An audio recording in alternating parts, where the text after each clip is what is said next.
प्यारे बच्चों, आपका आपके चैनल में स्वागत है। इस चैनल पर हम बात करते हैं क्लास 11th और 12th की इकोनॉमिक्स की, साथ में 9th और 10th एसएसटी की। तो आज के इस लेक्चर में हम फिलिंग द ब्लैंक्स कर रहे हैं माइक्रो इकोनॉमिक्स का कंप्लीट रिवीजन। आपके एग्जाम के लिए काफ़ी इंपॉर्टेंट होते हैं, तो फिलिंग द ब्लैंक्स जो हैं करते हैं। क्वेश्चन नंबर 1, अर्थशास्त्र शब्द डैश भाषा से लिया गया है। तो जो अर्थशास्त्र शब्द है वो ग्रीक भाषा के शब्द से लिया गया है। Question number 2, wealth of nation के लेखक डैश थे। तो वेल्थ ऑफ नेशन काफ़ी फेमस बुक है और एडम स्मिथ द्वारा लिखी गई है। एडम स्मिथ जो फादर ऑफ इकोनॉमिक्स हैं, तो उनके द्वारा लिखी गई थी वेल्थ ऑफ नेशन। तो वेल्थ ऑफ नेशन के जो लेखक हैं वो एडम स्मिथ हैं। क्वेश्चन नंबर 3, अर्थशास्त्र एक डैश विज्ञान है। तो जो अर्थशास्त्र है वो एक सामाजिक विज्ञान है, मानव व्यवहार का अध्ययन करता है। क्वेश्चन नंबर 4, समस्त अर्थशास्त्र अर्थव्यवस्था का अध्ययन डैश कहलाता है। तो जब हम समस्त अर्थव्यवस्था का अध्ययन करते हैं तो उसे हम समष्टि अर्थशास्त्र कहते हैं। क्वेश्चन नंबर 5, व्यष्टि अर्थशास्त्र डैश इकाइयों की आर्थिक इकाइयों का अध्ययन करता है। तो जो व्यष्टि अर्थशास्त्र है वो व्यक्तिगत इकाइयों का अध्ययन करता है, जबकि समस्त अर्थव्यवस्था का अध्ययन समष्टि अर्थशास्त्र में किया जाता है। अगर पूछा जाए व्यष्टि अर्थशास्त्र क्या है, तो व्यष्टि अर्थशास्त्र व्यक्तिगत आर्थिक इकाइयों के अध्ययन करता है। क्वेश्चन नंबर 6, आय को सृजित करने वाली सभी क्रियाएं कहलाती हैं।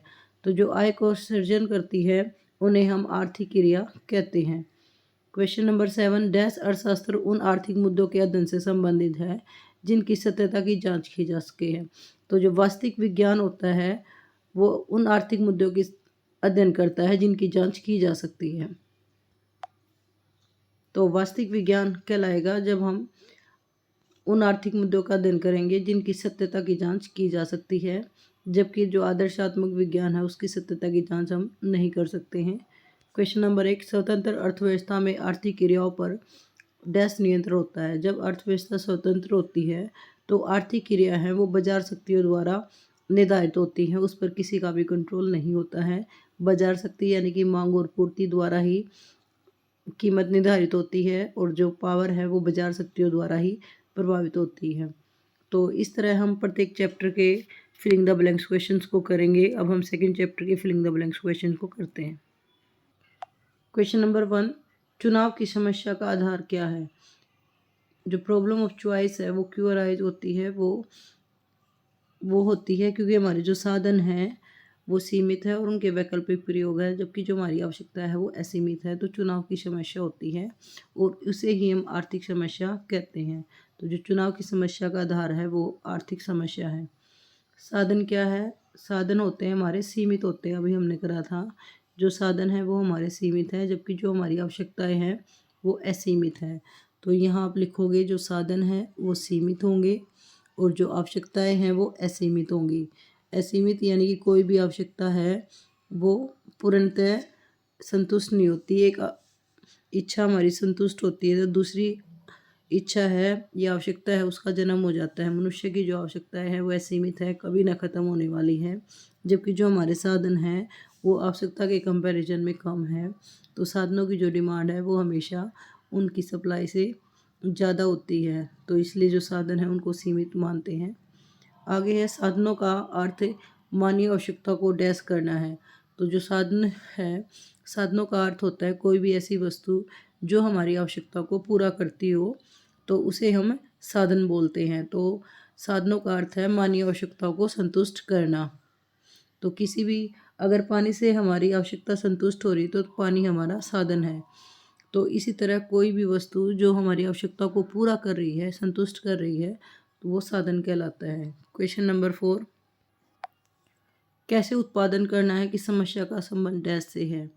उत्पादन कैसे करना है ये उत्पादन की तकनीक से संबंधित है कि आपको कौन सी तकनीक का प्रयोग करना है, क्योंकि श्रम प्रधान तकनीक का प्रयोग करना है या आपको पूंजी प्रधान तकनीक का प्रयोग करना है। क्वेश्चन 4 में उत्पादन कैसे करना है या कैसे उत्पादन करना है कि समस्या का जो संबंध है उत्पादन तकनीक के चुनाव से है। आपकी बुक में जो आंसर दे रखा है वो रॉन्ग दे रखा है, तो यहाँ जो आंसर आएगा उत्पादन तकनीक के चुनाव से है। क्वेश्चन नंबर 5, मानवीय आवश्यकता डैश होती है। अभी हमने करा था जो मानवीय आवश्यकताएं होती हैं वो असीमित होती हैं। आर्थिक समस्या के कारण पैदा होती है। आर्थिक समस्या फर्स्ट क्वेश्चन में ही हमने किया था। आर्थिक समस्या के पैदा होने का अर्थ है चुनाव की समस्या, और चुनाव की समस्या क्यों होती है? क्योंकि जो हमारी आवश्यकताएं हैं वो असीमित है, जबकि जो हमारे साधन है वो सीमित है। तो सीमित साधनों और असीमित आवश्यकताओं के कारण आर्थिक समस्या उत्पन्न होती है। आगे chapter number 3, next question number 1, किसी वस्तु की वह शक्ति जिसके द्वारा आवश्यकताओं की संतुष्टि होती है डैश कहलाती है। तो किसी भी वस्तु का वह गुण या वह शक्ति जिससे मनुष्य की आवश्यकता संतुष्टि होती है उसे हम उपयोगिता कहते हैं। कोई भी वस्तु उपयोगी इसलिए होती है क्योंकि वो हमारी आवश्यकताओं को संतुष्ट करती है। क्वेश्चन नंबर 2, एक तटस्थ वक्र अपने मूल बिंदु की ओर होता है। तो तटस्थ वक्र है वो इंडिफरेंस कर्व है, वो मूल बिंदु यानी कि ओरिजिनल जो पॉइंट है 0 है उसके उन्नतोदर होता है। इंग्लिश में इसको हम कन्वेक्स बोलते हैं। तो जो तटस्थ वक्र है वो कन्वेक्स होता है, उन्नतोदर होता है, जबकि जो प्रोडक्शन कर्व है उत्पादन संभावना वक्र है वो उन्नतोदर होता है। तो यहाँ जो आंसर होगा वो होगा उन्नतोदर। क्वेश्चन नंबर 3, संतुष्टि स्तर में प्रयत्न किए बिना वह दर जिस पर उपभोक्ता एक वस्तु का दूसरी वस्तु के लिए प्रतिस्थापन करता है डैश कहलाता है। तो जब प्रतिस्थापन का मतलब है जब एक वस्तु का प्रयोग दूसरी वस्तु की जगह करता है तो उसे हम क्या कहते हैं? उसे हम सीमांत प्रतिस्थापन दर कहते हैं। क्वेश्चन नंबर 4, एक तटस्थ मानचित्र वह ग्राफ है जो डैश तटस्थ वक्रों को प्रदर्शित करता है। तो तटस्थ मानचित्र एक से अधिक तटस्थ वक्रों को प्रदर्शित करता है। तो जो आंसर होगा एक से अधिक। क्वेश्चन नंबर 5, तटस्थ वक्र विश्लेषण की एक मान्यता यह है कि सीमांत प्रतिस्थापन दर है वो बढ़ती है जैसे जैसे हम किसी एक वस्तु का अधिक प्रयोग करते हैं तो जो प्रतिस्थापन दर है वो बढ़ती है। क्वेश्चन नंबर 6, एक तटस्थ वक्र का ग्राफिकल प्रस्तुतिकरण है। तो जो तटस्थ वक्र है वो तटस्थ समूह यानी कि तटस्थ टेबल का एक ग्राफिकल प्रेजेंटेशन होती है। आगे नेक्स्ट क्वेश्चन कर लेते हैं। चैप्टर नंबर 4 जो कि मांग के सिद्धांत से लिए गए हैं उसके फिलिंग द ब्लैंक क्वेश्चंस को करते हैं, रिक्तदानों को करते हैं। क्वेश्चन नंबर 1, यदि आमों की कीमत बढ़ जाती है तो मांग का में होगा या होगी, यानी कि अगर किसी वस्तु की कीमत अगर बढ़ जाती है, यहाँ जो वस्तु ले रखी वो आम ले रखी कि आम की कीमत बढ़ गई है, आम की कीमत के बढ़ जाने से जो चेंज होगा उसे हम क्या बोलेंगे? मांग में वृद्धि, मांग में कमी या मांग का संकुचन। तो अगर किसी वस्तु की कीमत में चेंज होने से जो उसकी मांग में चेंज होता है तो उसे हम मांग का विस्तार या मांग का संकुचन कहते हैं। तो जब किसी वस्तु की कीमत बढ़ जाने से उस वस्तु की मांग है वो कम हो जाती है तो उसे हम मांग का संकुचन कहेंगे, जबकि जो कमी होती है वो अन्य फैक्टर्स की वजह से होती है। तो यहाँ जो आंसर होगा वो होगा संकुचन। क्वेश्चन नंबर 2, यदि पेट्रोल की कीमत बढ़ जाती है तो कारों की मांग डैश होगी। तो पेट्रोल की कीमत बढ़ जाने से जो कारों की मांग है वो कम होगी, क्योंकि जो कार है और पेट्रोल है वो दोनों पूरक वस्तुएं हैं। तो एक की कीमत के बढ़ जाने से दूसरी वस्तु की जो मांग है वो कम होगी। क्वेश्चन नंबर 3, मांग तालिका और मांग वक्र डैश सूचना देते हैं समान या असमान। तो जो मांग तालिका और मांग वक्र है वो समान सूचना देते हैं, क्योंकि जो मांग वक्र है वो मांग तालिका के बेस पर ही बनाया जाता है। तो दोनों के दोनों समान सूचना देते हैं। क्वेश्चन नंबर 4, घटती सीमांत उपयोगिता के नियम के कारण मांग वक्र डैश की ओर झुका होता है। तो घटती सीमांत उपयोगिता के कारण जो मांग वक्र है वो नीचे की ओर झुका होता है, यानी कि जो मांग वक्र है वो कीमत के साथ नेगेटिव रिलेट होता है। ये बाएं से दाएं, ऊपर से नीचे की ओर होता है। क्वेश्चन नंबर 5, एक परिवार में एक नए बच्चे का जन्म हुआ, परिणाम स्वरूप परिवार दूध की अधिक मांग करने लगा, तो इसे मांग में डैश कहा जाएगा, विस्तार या वृद्धि। तो बच्चे के जन्म की वजह से दूध की जो मांग है वो बढ़ गई, कीमत की वजह से मांग नहीं बढ़ी है। तो जब अन्य फैक्टर की वजह से मांग बढ़ती है तो उसे मांग में वृद्धि कहते हैं। तो यहाँ जो आंसर आएगा वो वृद्धि होगा। क्वेश्चन नंबर 6, यदि भविष्य में वस्तु की कीमत में कमी आने की आशा हो तो वर्तमान में प्रचलित कीमत पर मांग क्या होगी। तो भविष्य में कीमत बढ़ने की संभावना है, तो आज प्रेजेंट में जो मांग होगी वो कम होगी, क्योंकि लोगों को लगता है कि जब फ्यूचर में प्राइस कम होगा उसी समय हम वस्तुओं की मांग कर लेंगे, तो प्रेजेंट में उनकी मांग घटेगी। तो फ्यूचर में कीमत के कम होने की आशा से वर्तमान कीमत पर जो मांग है वो कम होगी। क्वेश्चन नंबर 7, यदि समान कीमत पर मांग बढ़ जाती है तो मांग का उदाहरण है। तो कीमत सेम रहती है उसके बावजूद भी मांग बढ़ती है, जैसे क्वेश्चन नंबर 5 में थी, तो उसे हम मांग का जो समान कीमत पर मांग बढ़ती है तो उसे हम मांग में वृद्धि कहते हैं। अगर कीमत के कम या ज़्यादा होने से मांग में चेंज होता है तो मांग का विस्तार व संकुचन होता है, लेकिन मांग कीमत में कोई चेंज नहीं हो रहा है, उसकी अन्य फैक्टर की वजह से मांग बढ़ रही है, तो उसे मांग में वृद्धि कहेंगे। अन्य फैक्टर की वजह से मांग बढ़ती है तो उसे मांग में वृद्धि कहेंगे। क्वेश्चन नंबर 8, बाजार मांग वक्र व्यक्तिगत मांग वक्रों का डैश जोड़ होता है। तो जो बाजार मांग है वो व्यक्तिगत मांग वक्रों का समस्तरीय जोड़ होता है। क्वेश्चन नंबर 9, पेप्सी और कोक किस तरह की वस्तुओं के उदाहरण हैं। तो पेप्सी और कोक है वो स्थानापन्न वस्तुएं हैं। स्थानापन्न वस्तुएं वे वस्तुएं होती हैं जो एक वस्तु की जगह पर दूसरी वस्तु का प्रयोग किया जा सकता है, यानी कि पेप्सी की जगह आप कोक का प्रयोग कर सकते हो। जबकि जो पूरक वस्तुएं होती हैं उन वस्तुओं को कहते हैं जिनका प्रयोग एक साथ किया जाता है, जैसे पेट्रोल और कार जिनकी मांग एक साथ की जाती है। क्वेश्चन नंबर 10, निम्न कोटि की वस्तु की स्थिति में आय प्रभाव डैश होता है। तो निम्न कोटि की वस्तुओं में जो आय प्रभाव है वो ऋणात्मक होता है, क्योंकि जैसे जैसे उपभोक्ता की आय बढ़ती है तो निम्न कोटि वस्तुओं की जो मांग है वो कम हो जाती है। उपभोक्ता की जब आय कम होती है उस समय निम्न कोटि जो वस्तुएं हैं उनकी डिमांड ज़्यादा होती है, लेकिन जैसे उपभोक्ता की आय बढ़ती है तो उसकी डिमांड निम्न कोटि वस्तुओं की जो डिमांड है वो कम हो जाती है। इसलिए आय में और निम्न कोटि वस्तुओं की मांग में नेगेटिव रिलेशनशिप होता है। तो आप उपभोक्ता की आय और वस्तु की क्वांटिटी का रिलेशनशिप देखोगे तो वो नेगेटिव होगा, ऋणात्मक।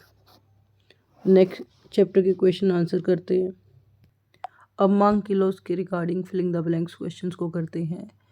मांग की इकाई से अधिक लोचदार होती है। मांग इकाई से लोचदार होती है जब कीमत के कम होने से कुल व्यय घटता है या बढ़ता है।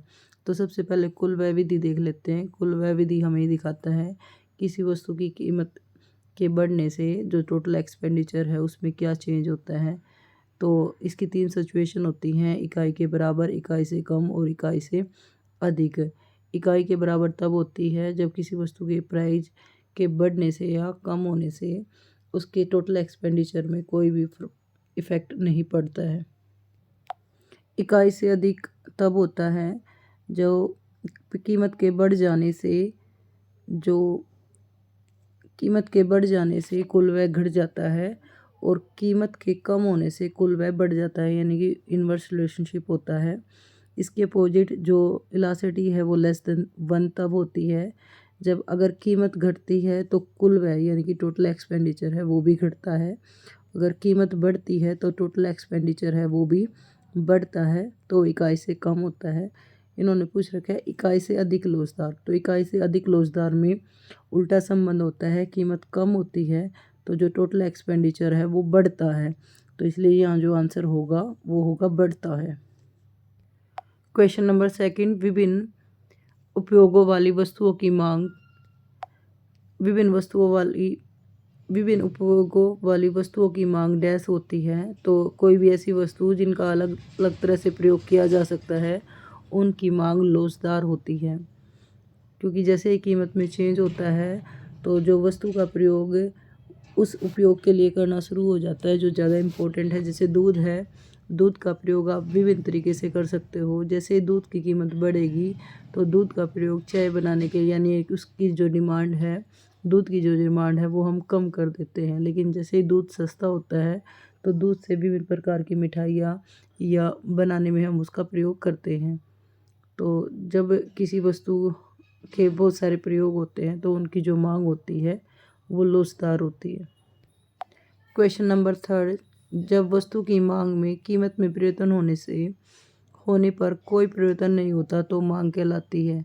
जब किसी वस्तु की कीमत के कम या ज़्यादा होने से उस वस्तु की डिमांड पर कोई इफेक्ट नहीं होता तो उसे हम पूर्णतः बेलोसदार मांग कहते हैं। कि कीमत के बढ़ जाने से या कम होने से जो क्वांटिटी है वो फिक्स रहती है, तो वहाँ इलास्टिसिटी होती है वो जीरो होती है और उसको हम पूर्णतः बेलोसदार बोलते हैं।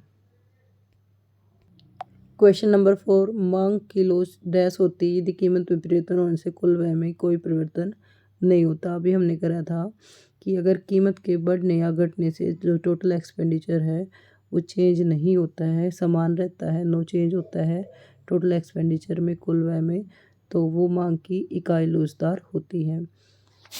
क्वेश्चन नंबर 5, कीमत में परिवर्तन होने से यदि मांग में परिवर्तन आता है तो मांग डैश होती है। तो कीमत में चेंज होने से मांग में भी चेंज हो रहा है तो उसे हम पूर्णतः लोचदार मांग कहेंगे। क्वेश्चन नंबर 6, ऊंची कीमत दर पर मांग की लोच होगी। तो जिन वस्तुओं की कीमत अधिक होती है जैसे कार है या प्रतिशत सूचक जो वस्तुएं होती हैं उनकी जो मांग की लोच होती है वो अधिक होती है, क्योंकि कीमत में चेंज होने से उनकी डिमांड में इफ़ेक्ट ज़्यादा पड़ता है। जबकि जिन वस्तुओं की कीमत कम होती है जैसे नमक है जो अनिवार्य वस्तु है या कम कीमत होती है उनकी जो मांग की लोच है वो कम होती है। तो जो 6 का जो आंसर होगा वो अधिक होगा।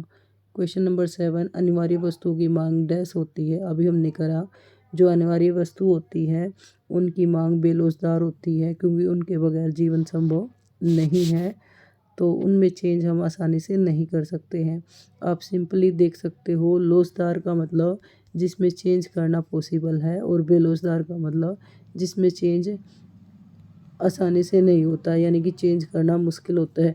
कीमत में चेंज होने से अगर हमारी मांग में चेंज हो जाता है तो हम लोचदार बोलते हैं। अगर चेंज करना पॉसिबल नहीं है, कम चेंज होता है तो उसे हम बेलोचदार कहते हैं। क्वेश्चन नंबर 8, दवाइयों की मांग डैश होती है, लोचदार या बेलोचदार। तो जो दवाई की मांग है वो हमारे लिए आवश्यक हो जाती है बीमारी में, तो इसलिए जो अनिवार्य वस्तु है, जो आवश्यक वस्तुएं हैं उनकी मांग है वो बेलोचदार होती है। तो जो आंसर होगा वो बेलोचदार होगा। नेक्स्ट चैप्टर के क्वेश्चन आंसर्स को सोल्व करते हैं।